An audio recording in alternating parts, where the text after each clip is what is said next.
રણ જીતણ, કંકણ બંધણ અને જાગર પુત્ર વધાય, આ તીનો ટાણા હરખડા, પછી કોણ રંક ને કોણ રાય. રણ જીતણ, દીકરો રણ જીતીને આવે. આજના ભાષામાં એમ આજના ભાષામાં આજના શબ્દોમાં કંઈ તો હારા કંઈ એમ કહે છે ધંધામાં પ્રગતિ કરે.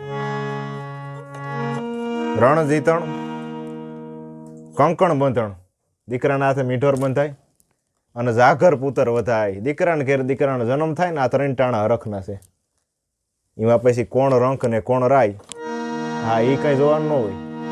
અને બહુ શ્રીમંતો હોય એ મોટા મોટા ફંક્શનો કરે, ફંક્શનો. હા, અને ગરીબ હોય એમ કહેવાય છે કે ઘરની કાકરી ને એ બધું એની રીતે ઉજવતા હોય. પણ એના ઉજવવામાં ફેર છે. પેલા મોટા મોટી પાર્ટીઓ કરે, આ એમ કહેવાય છે કે એના પ્રમાણમાં કરે. પણ બેયના હૃદયમાં જે હરખ હોય ને એ એક હોય. એ